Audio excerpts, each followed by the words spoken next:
여러분 안녕하세요. 산한니치입니다. 명절 지나고 엄청 오랜만에 제가 이제 임대주택에 왔거든요. 처음 와서 하는 일은 우편물 정리하고, 우편물이 근데 다들 정리를 잘 해가지고 제가 뭐 특별히 뽑아서 버릴 게 없네요. 청소 이모님이 명절 동안에 쌓였던 쓰레기 다 치우신 것 같습니다. 진짜 제가 그 비용 설명드릴 때 말씀드렸죠. 개인 청소 맡기는 거랑 그 다음에 업체가 있다고 했잖아요. 상식적으로 업체가 더 비싸다고 생각할 수 있잖아요. 근데 이제 업체가 왜 더 싸냐 하면은, 업체는 일주일에 한 두세 번 오고 재활용품 수거에 가거든요. 그래서 한 18만 원 정도 이렇게 좀 저렴한 대신에 깔끔하게 이렇게 정리는 못 해줍니다. 여기 이제 임차인께서 이렇게 소형 가전 있거든요. 이런 거는 몇 개 모여야 수거를 해가는데 이게 버리기가 곤란하다고 저한테 연락을 하셨어요.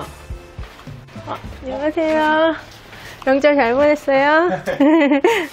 워낙 오랜만에 와가지고 건물 상태 깨끗한가 이렇게 전체적인 점검하고 가겠습니다. 특별하게 용건이 있어서 온 건 아니에요.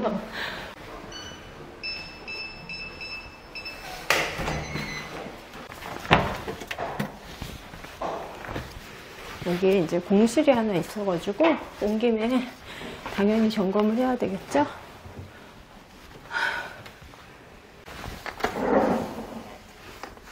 환기부터 해야 됩니다.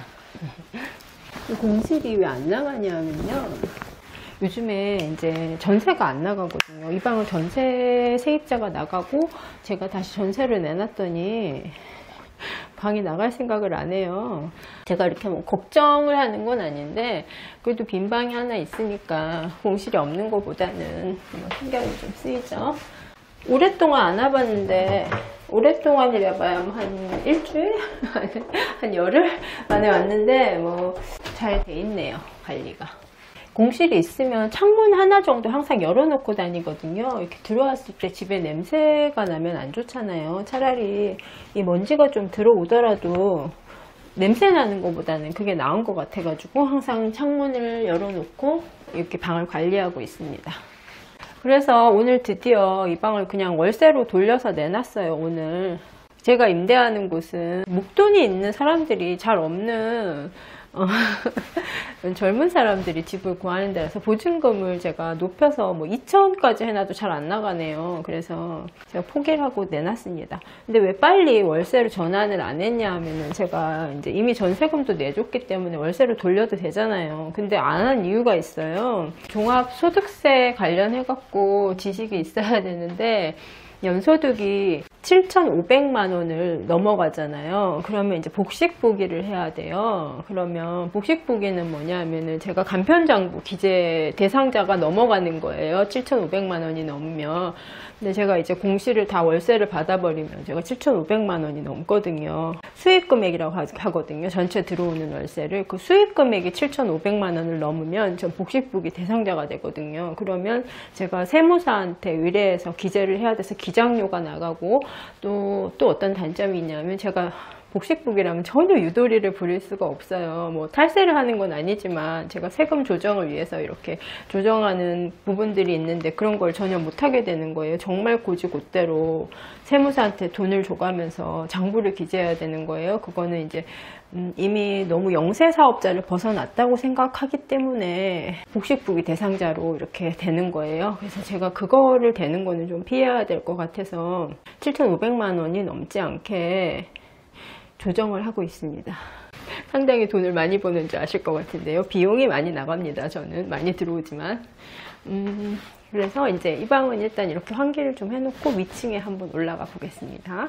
우리 건물 근처에 이렇게 높은 건물을 하나 짓고 있었어요. 근데 이게 계속 공사가 완공이 안 되더라고요. 이제 건축주가 종합 건설 회사더라고요. 개인은 아니고요. 글쎄요, 제가 뭐 임대 타격을 받을지 아직 잘 모르겠어요. 가격대도 워낙 다를 것 같고, 저긴 투룸이고 저희는 원룸이고요. 근데 이 동네에 투룸 공급이 되게 부족하거든요. 그 수요를 읽고서 만들어 놓은 것 같아요, 주인이. 여기가 준주거 지역이라서 이렇게 높이가 높게 올라갔습니다. 근데 건물 이 부지는 좁죠. 되게 원룸 한 동 부셔가지고 이렇게 올렸고요. 여기도 원룸 한 동 부셔가지고 그러니까 두 동을 사가지고 이렇게 올렸더라고요. 이런 게 이제 좀 헷갈리실 수가 있을 것 같아요. 저기 앞에 건물 저 건물 지금 필로티까지 하면 5층이잖아요. 하나, 둘, 셋, 넷, 다섯. 다가구는 3계층이 주거용으로 써야 되잖아요. 이거는 4계층이 주거용이잖아요. 지금 저런 건물은 다세대예요. 보통 용도를 안 봐도 지금 다세대라고 볼 수 있습니다. 그럼 다세대면 그래도 저게 주인이 여러 명이냐? 아니에요. 저런 건물은 다 주인이 한 명이고요. 그러면 호실이 적어도 한 14개, 15개 있을 거란 말이에요. 각 층에 한 4세대, 4, 4, 16, 최소 16세대는 있을 것 같은데 다세대의 주인이 한 명이고 그러면 이제 저 건물 하나 소유함으로써 다주택자가 되잖아요. 저런 경우는 보통 다 임대사업자 등록을 해서 세금 혜택도 받고 그렇게 운영을 하고 있습니다. 제 건물 주변에는 압도적으로 다세대가 많아요. 다가구보다는.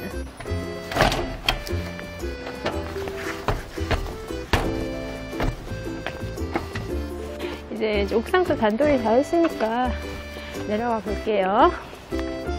오늘 지금 역대급으로 손댈 게 없네요. 또 이제 그러면 건물에 온 지 한 10분 만에 떠나겠습니다. 이제 뭐 하러 갔냐면 제가 좋아하는 10% 커피를 한 잔 오랜만에 사 먹고 며칠 있다가 이 주변 건물주분들 좀 만나기로 했거든요. 왜냐하면 한 분이 연락이 오셨어요.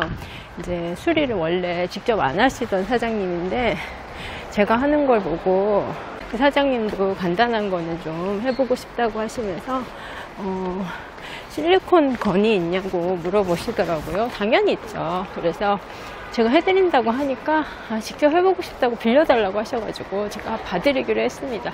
또 만나면 그거 한번 영상 찍어 볼게요. 제가 수리의 영향력을 전파하고 있습니다. 아메리카노 따뜻한 거 주세요. 꽂을까요? 따뜻한 거 먹는 사람이 저밖에 없어요.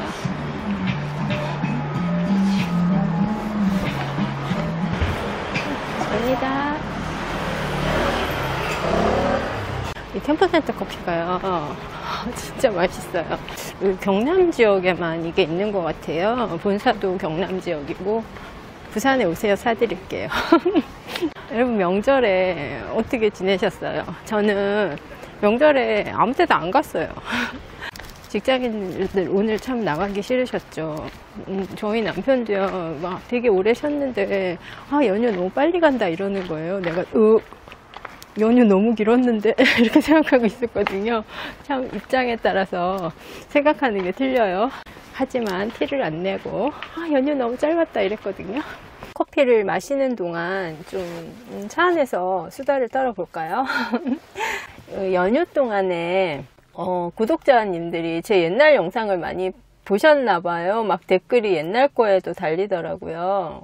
옛날에는 사실 어떤 마음으로 했냐 하면은 제가 지식 전달을 하는 게 중요하다고 생각을 해가지고 매번 다가구 관련된 막 정보를 막 주려고 엄청나게 노력을 했거든요. 그래서 보니까 정말 말도 딱딱하고 막 준비된 거 읽는 듯한, 저도 지금 못 보겠어요. 그 영상은 도저히 나 부끄러워서. 근데 그래도 봐주시고 고맙다고 해주셔갖고 저는 너무 감사드리고요. 최근에 영상은 주로 수리 영상이었잖아요. 처음에는 막 수리에 대해서 왈가왈부가 좀 댓글이 좀 있긴 있었어요. 근데 이제 저도 초보 유튜버 때는 상처를 받더라고요. 근데 점점 신경 안 쓰게 됐어요. 왜냐하면 저보다 관리 잘하고 다가구 잘 운영하시는 분들 많거든요. 하지만 이렇게 그거를 찍고 올리고 어떤 표현하는 게 저는 또 중요하다고 생각하거든요. 저도 집에 있을 때 유튜브 많이 보거든요. 연휴 때 엄청나게 봤어요. 다가구에서 검색을 해서 보니까 경매 관련 다가구 이런 게 뜨더라고요. 그래서 그래서 다가구 하면 경매 이렇게 하시는구나. 다가구 경매 이런 공식이 성립이 되더라고요. 그런 채널들은 다 뭐 영업적이라고 치고 그 다음에 어떤 개인이 하는 어떤 그런 채널도 있던데, 세상에 제가 올린 내용을 좀 카피했더라고요. 그게 뭐냐면 제가 불법 건축물 중에 경매 물건을 분석해서 불법 건축물 이렇게 해소했다 이런 내용이 있었어요. 근데 그 똑같은 물건 그거를 분석을 했더라고요. 그 같은 물건을 찝을 확률이 참 드물어요. 저걸 카피했다고 생각하는데 그런 건 중요하지 않아요. 제가 뭐 저작권이 있는 것도 아니고. 근데 똑같은 물건을 이렇게 분석이나 리뷰를 했는데 시각이 틀리더라고요. 그분하고 저하고. 다가구 관련해서 새로운 얘기가 나오진 않죠. 다 안다고 생각하고 얘기 안 했던 그런 것들 있잖아요. 그런 것을 또 새롭게 내 시각으로 해석을 하면 어떤 콘텐츠가 될 수 있겠다 그런 생각을 하게 됐어요. 이게 전달하는 사람에 따라서 시각이 틀리기 때문에 누가 한번 다뤘다고 나는 안 해야 되고 그런 게 아니더라고요. 지금 나는 나 나름대로 시각이 있고 또 저의 구독자분들은 제 시각이 마음에 들면 제 거를 보시는 거고요. 자기 스타일에 맞는 거 선택해가지고 볼 수 있다는 그런 장점이 있어요. 저 채널 운영하는 기본 깔린 마인드가 수리해라, 직접 해라 뭐 이런 내용이 아닙니다. 저는 그런 게 아니고요. 어떤 일이든지 적극적인 마인드로 임하면 마인드가 엄청 중요하다는 것과 또 어떤 긍정의 힘 그런 거를 많이 행동을 통해서 느끼시기를 원하거든요. 제가 그런 마인드로 운영을 했고 여러분도 그렇게 하시면 이 다가구가 하면서 엄청나게 성장을 해요. 본인이. 저만 해도 많이 변했거든요. 다가구를 사기 전과 후는 저는 진짜 다른 사람이에요. 사실은.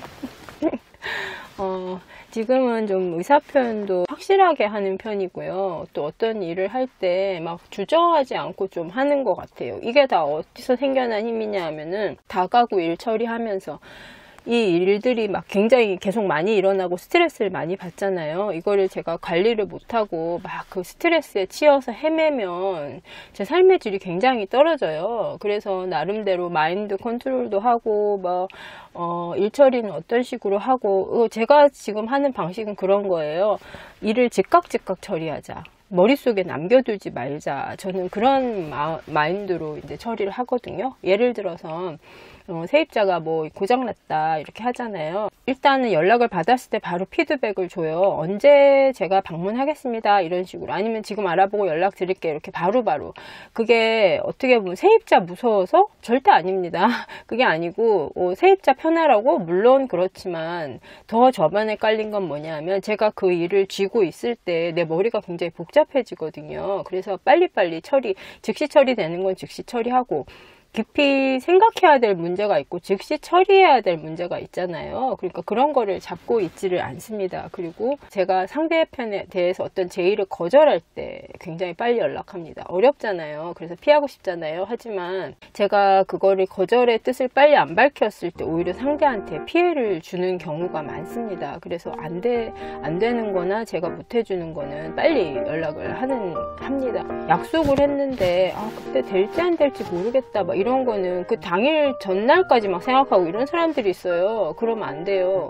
안 되는 순간 빨리 연락을 해야지 그 사람도 다른 스케줄을 이용할 수 있고 그 사람을 위한다면 빨리 연락을 해줘야 됩니다. 요즘에 저는 뭘 하고 있냐면요, 부동산 공부를 하고 있거든요. 전반적인 것을 다시 이론을 정립하기 위해서 하고 있는데, 제가 공부를 하면서 또 이런 것은 도움 되겠다 하는 것은 여러분에게 컨텐츠로 공유하겠습니다. 이제 명절 지났으니까요. 가을 됐으니까요. 가을에는 정말 또 원하는 거 한번 추진해 보자고요. 같이. 화이팅!